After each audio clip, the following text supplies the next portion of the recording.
had some mental health issues around, postnatal depression or mild, they all have these fancy names around depression. But for me, I was in a really, really dark place. And, externally, I really struggled to share that with the people that I love. Merely because, culturally, being Pacific Island, I'm Tongan, I'm quite invested in my culture. And so my family is literally my hub. And so I think for me, because I didn't know how to deal with it, I didn't actually know that in order for me to build that resilience, I needed to lean on my family, but we never really talk about it. So as Pacific, we come across as, we love each other, we spend a lot of time with each other, but there are certain things that you just don't talk about. And I wouldn't call it necessarily taboo, but it's more just, there's a lot of expectation for you to be very strong. You have a lot of mana, there's a lot of responsibility in terms of what part you play in your culture. And being the only girl with brothers and mum being a single mum, they really looked to me for a lot of things. And being outspoken, I didn't want to show that I was this.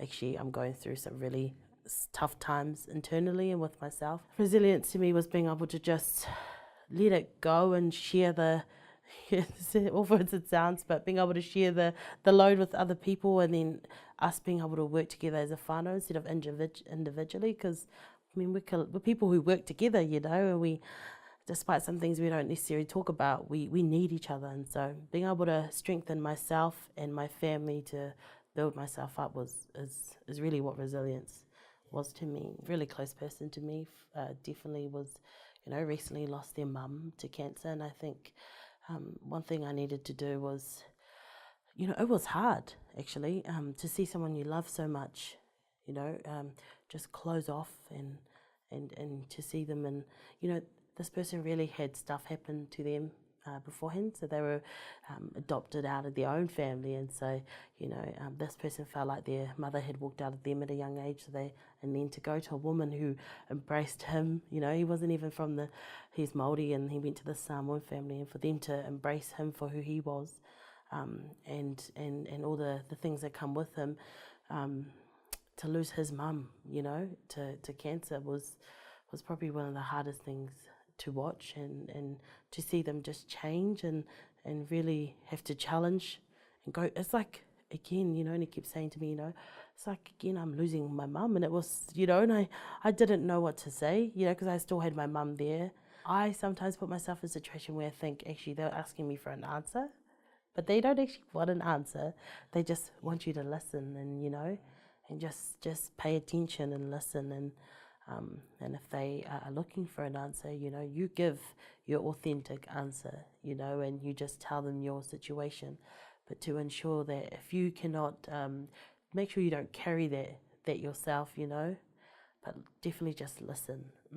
For me, I need to be in a space that allows me to be Pacific, that allows me to not have to, I guess, we're quite bold people, we're colourful, we're loud, we're out there, and a lot of time it's perceived to be quite fobby, or calm down, like that's not really sophisticated, and often you have to change who you are to fit the space that you're in.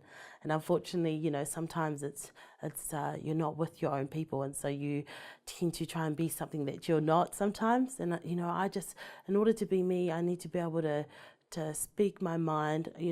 I have values culturally. I know that, what I should say in certain situations. I know where I stand with elders. I'm not going to come out there and just be confident and tell people what to do and stuff. What I need for people to do is allow that space, so that, me being loud and being fobby, or, not having my grammar's sometimes not the best, like that's okay, that's what I need to be Melissa and be confident. I wouldn't be able to be this open, confident, Pacific woman if my family didn't allow me to be that, and I acknowledge that privilege, because not often we, as Pacific, you don't often get that space to talk or that platform to have a say. But man, my family, even my dad, as much as he didn't like quite a lot of what I said and stood for, not once did they say, Melissa, you are to not go out there and represent this, or, I have no shame in supporting, you know, diversity, especially with same-sex couples, and, you know, and anyone who is outside of the social norm, especially within my Pacific culture, you know. And a lot of people say to me, oh, you know, you're always challenging things. It's like you're going against everything we've been taught. It's definitely not that, you know. I still carry hard work and respect, and but I think it's about time that we, you know, as our family, as families, we really need to start talking, you know, and start acknowledging that there's differences out there. And you know, we can do that, starting that within our homes. I know it's hard, but there is ways to to keep that discussion happening, because, you know, we've got to keep up with the evolving changes in our society, or we're constantly going to be left behind, you know.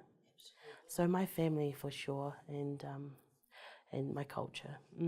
From experience, I would say, do not let people try and validate your feelings. So don't let people question why you feel the way you feel. So if you know that you've had your own experiences and things happen to you and people don't believe you, you know, I mean, you obviously feel that way for a reason, you know. And I think for me as a young person, I spent a lot of time questioning why I felt that way. And, you know, someone else told me that I need to toughen up, or, you know, I definitely think that it's important that we recognize that whatever we're feeling at the time, or it's there for a reason, you know.